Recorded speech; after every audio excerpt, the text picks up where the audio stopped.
Memperkenalkan, nama saya Fazlan Rivaldo bin Hisham. Saya merupakan mahasiswa dari Universitas Pembinaan Masyarakat Indonesia. Hari ini saya ingin mempresentasikan tentang pengelolaan prosesor. Mari kita lihat apa itu pengelolaan prosesor. Yang pertama adalah penjadwalan prosesor. Ada beberapa jenis penjadwalan prosesor mencangkup. Yang pertama adalah penjadwalan jangka panjang, dan yang kedua adalah penjadwalan jangka media. Dan yang ketiga adalah penjadwalan jangka pendek. Ini adalah diagram penjadwalan.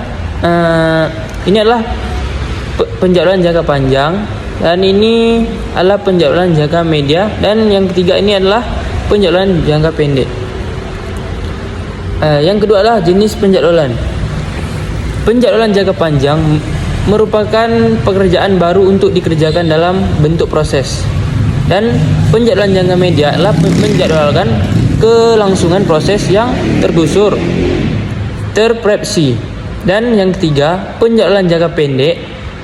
Penjadwalan adalah menjadwalkan pelaksanaan proses pada saat siap untuk atau setelah melakukan kegiatan lain di alat MK atau di berkas. Dan yang ketiga adalah antrian pada penjadwalan jangka pendek. Terdapat berbagai macam antrian pada penjadwalan jangka pendek. Ini adalah tanpa prioritas, dengan prioritas, dan tanpa penggusuran dengan penggusuran. Dan ini adalah waktu pada penjadwalan jangka pendek. Ini merupakan A adalah saat proses tiba, B merupakan saat proses mulai diolah, dan C merupakan saat proses rampung diolah. A, B ini adalah lama tunggu. Ini adalah S sama lama tunggu, dan B C adalah lama olah, dan C dan A hingga ke C adalah lama tanggap. Lama tunggu S adalah saat mulai dikurangi saat tiba, dan lama tanggap T saat rampung dikurang saat tiba. Ini adalah formular dari rasio tanggap dan rasio penalti. Dan yang keempat adalah rata lama tanggap. Jika N proses masing-masing dengan lama tanggap, maka rata dari semua lama tanggap ini merupakan rata lama tanggap. Di sini kita dapat lihat A lama tanggapnya adalah TA, dan B TB, dan berikutnya. Ini adalah formular dari rata lama tanggap. Ini adalah alat bantu hitung barisan saat. Ini adalah contohnya. Apabila proses A, saat mulainya adalah 0 dan saat rampungnya adalah 10. Di sini kita dapat lihat 0 di sini adalah saat mulai A, dan habis di proses 10 saat rampungnya adalah 10 di sini. Kita pergi ke selanjutnya. Tabel ini adalah tabel hitungan. Di sini ada 6 proses: saat tiba, lama olah, saat mulai, saat rampung, lama tanggap, dan lama tanggung. Lama tunggu, rasio tanggap, dan rasio penalti. Lama tanggap T adalah saat rampung dikurang saat tiba. Lama tunggu S saat mulai dikurang saat tiba. Ini adalah contoh proses A, B, C. Tiba pada saat 0 adalah urutan A, B, C. Di sini ini adalah tabelnya.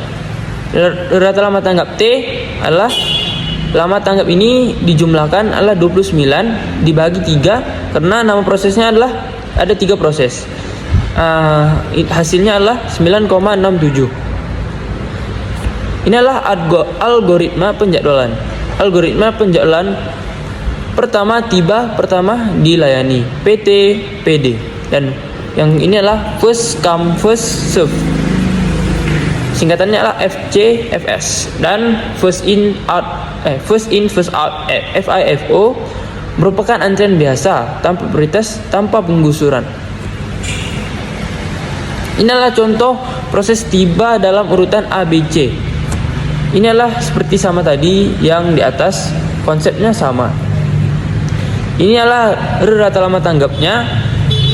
Rata tambahkan di jumlah 62 dan dibagi kepada 4 karena mempunyai 4 proses dan hasilnya adalah 15,5. Ini adalah contoh proses A, B, C saat berbeda. Pada tabel perhitungan, rata lama tanggap adalah 26 dibagi kepada 4 menjadi 6,5 hasilnya. Algoritma proses terpendek dipertamakan. PTD adalah shortest job first (SJF) dan shortest job next (SJN). Shortest process next (SPN) merupakan antrian dengan prioritas tanpa penggusuran. Inilah contoh 3 proses tiba dalam urutan A, B, C. Ini adalah tabel hitungan dan rata lama tanggap. Jumlahnya adalah 38 dibagi 4 karena mempunyai 4 proses dan hasilnya 9,5. Perbandingan contoh 1 dan 3. Isi adalah sama tetapi T berbeda. Pada contoh 1T sama dengan 15,5, pada contoh 3T 9,5. Ini adalah contoh algoritma PTD, lebih singkat karena mempunyai rata lama tanggap T. Akan meminimumkan jika TA lebih kecil dari TB dan TB lebih kecil dari TC dan TC juga lebih kecil dari TB. Ini adalah contoh 4 saat tiba tidak sama. Pada saat 0 hanya ada A diolah dan pada saat 5 hanya rampung B dan C tiba terpendek diolah. Pada saat 7 C rampung, D telah tiba dan D terpendek diolah. Pada saat 11 pula D rampung dan B diolah. Ini adalah pada barisan saat dan tabel perhitungannya. Rata lama tanggapnya adalah T dijumlahkan menjadi 27 dibagi dengan 4 sama dengan 6,7. Proses terpanjang akan menunggu baik untuk pekerja non interaktif. Ini adalah algoritma penjadwalan. Rasio penalti tertinggi dipertamakan. RPTD, Highness Penalty Radio Next. HRPN ini adalah merupakan Highness dan Response Ratio Next. HRRN merupakan antrian dengan prioritas tanpa penggusuran. Keduanya merupakan prioritas tanpa penggusuran. Dan ini adalah algoritma ini mengatasi kelemahan pada algoritma PTD. Algoritma PTD, jika proses pendek terus berdatangan, maka proses panjang akan terbengkalai. Pada algoritma RPTD, lama tunggu akan meningkat prioritas sehingga pada suatu saat proses panjang memperoleh prioritas. Ini adalah rasio penalti. Makin lama menunggu, makin besar RP sehingga makin tinggi prioritas.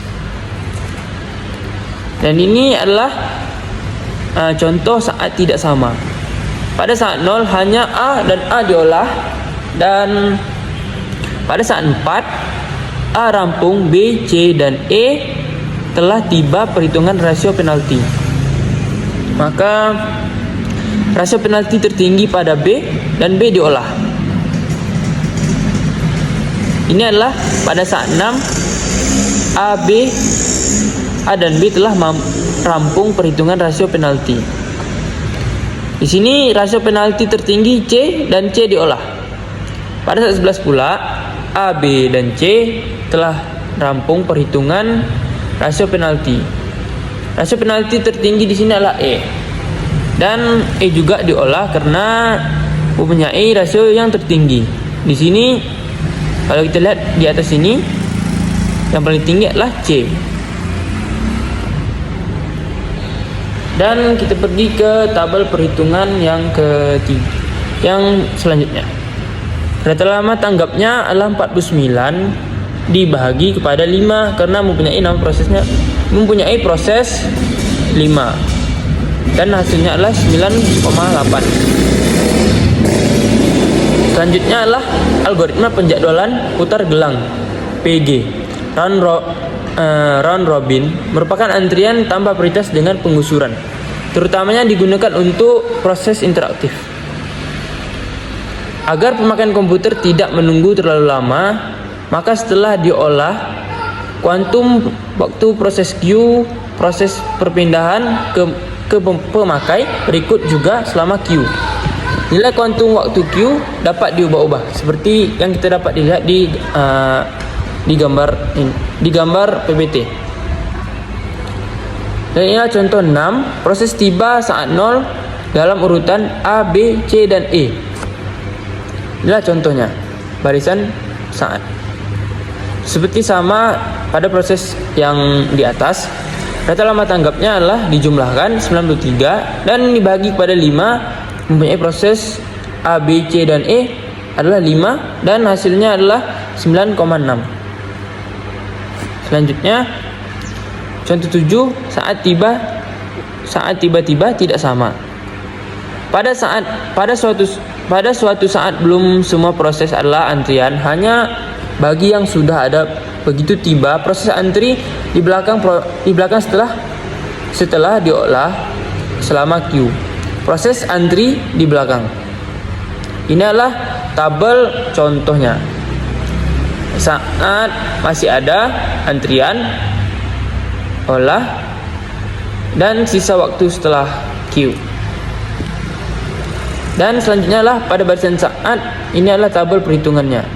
Lebih sama juga hasilnya 59 dan dibagi 5 sama dengan 11,8. Ini adalah algoritma penjadwalan. Proses terpendek dipertamakan penggusuran. PTDP. Perspective shortest job first, perspective shortest process next, PSPN dan shortest remaining time SRT first merupakan antrian dengan prioritas tanpa penggusuran. Prioritas merupakan prioritas dengan penggusuran. Di sini adalah saat tiba. Contoh saat tiba. Urutannya BD dan AC. Urutan terpendeknya adalah B, D, dan C. Pada saat 0 hanya A dan A diolah. Dan saat 2 kita dapat lihat B tiba dan B terpendek akan digusur dengan sisa waktu 5 dan B diolah. Pada saat 5 B rampung C dan D telah tiba urutan terpendek D. Sisa A dan C, D diolah. Pada saat 9 pula D rampung, sisa A diolah. Dan pada saat 14 sisa rampung A dan C diolah. Selanjutnya adalah tabel perhitungan. Oke, di sini rata lama tanggapnya 40. Apabila kita jumlahkan dan dibagi kepada 4 proses, maka jawabannya adalah 10. Ini adalah contoh proses tidak sama. Ya, seperti di atas, prosesnya sama seperti materi yang di atas. Nah, ini juga tabel perhitungannya. 30 jumlahnya adalah 400 data lama tanggapnya. Ini adalah penjadwalan banyak tingkat. Tingkatan antrian. Antrian dapat terdiri dari banyak tingkat. Ini adalah tingkat yang pertama, tingkat yang kedua, tingkat yang ketiga, dan tingkat yang keempat. Maka ini adalah tingkat yang kelima. Banyak tingkat berdasarkan keperluan. Yang kedua adalah tingkat independen. Setiap tingkat adalah independen terhadap tingkat yang lain. Dapat saja terdapat perbedaan prioritas di antara tingkat. Dalam hal terdapat prioritas, maka pengelolaan tidak dilakukan menurut prioritas dan prioritas tertinggi sampai terendah. Di masing-masing tingkat dapat saja terjadi bermacam-macam antrian seperti yang dibahas. Ialah perpindahan antara tingkat. Dapat saja tingkat tidak independen sehingga ada perpindahan proses di antara tingkat. Ada perpindahan naik dari N ke N plus 1 ditambah 1, dan perpindahan turun dari N ditambah 1 dan ke N. Dan selanjutnya adalah perpindahan dengan kuantum waktu variable. Suatu tingkat menggunakan algoritma putar gelang Q, dan ini adalah prosesnya. Dan selanjutnya tingkat 1 dan Q, proses cepat memperoleh giliran diolah. Tingkat 2 adalah Q2 lebih besar, proses lebih lambat memperoleh giliran diolah. Demikian seterusnya untuk tingkat lebih tinggi. Proses pendek dapat cepat dirampung di tingkat 1. Proses lebih panjang sebahagian cepat diolah di tingkat 1 dan sebahagian berikutnya diolah di tingkat 2 yang lebih lambat. Dan demikian seharusnya sampai ke tingkat N. Ini adalah yang kelima, perpindahan karena penuaan. Singkatannya adalah aging. Dalam algoritma tertentu, proses panjang perlu mengalah kepada proses pendek sehingga proses panjang tidak memperoleh giliran diolah. Dibuat perpindahan untuk meningkatkan proses tua ke tingkat yang lebih cepat. Inilah contohnya. Lebih cepat dan ini lebih lambat. Dan dia adalah evaluasi terhadap algoritma penjadwalan.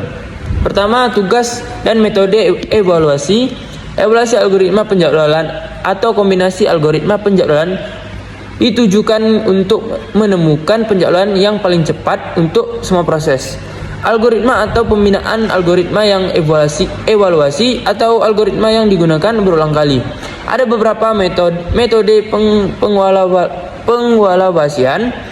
Metode pemodelan yang pertama adalah metode pemodelan deterministik dan metode analisis model antrian, dan yang ketiga adalah metode simulasi. Yang kedua adalah metode pemodelan deterministik. Dicoba berbagai kombinasi algoritma untuk menemukan kombinasi yang paling efisien, paling cepat untuk semua proses. Biasanya pekerjaan cukup besar sehingga metode ini memerlukan waktu yang lama. Metode ini tidak mudah untuk dilakukan kecuali untuk pekerjaan yang kecil-kecil. Metode analisis model antrian menggunakan teori antrian untuk menemukan kombinasi algoritma mana yang lebih efisien. Metode ini menggunakan teori yang rumit.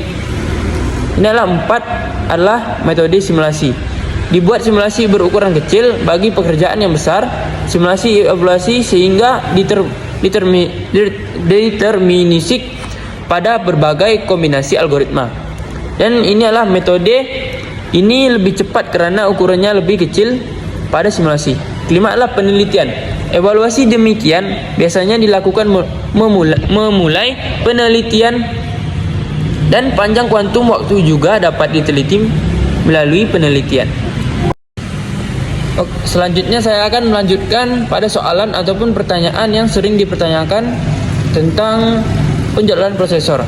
Yang pertama, apa itu dimaksudkan dengan penjadwalan prosesor atau mengapa penting dalam sistem operasi? Jawabannya adalah penjadwalan prosesor merujuk pada pengaturan urutan eksekusi tugas pada prosesor dalam sistem operasi. Penting karena mempengaruhi responsivitas atau pemanfaatan sumber daya secara efisien.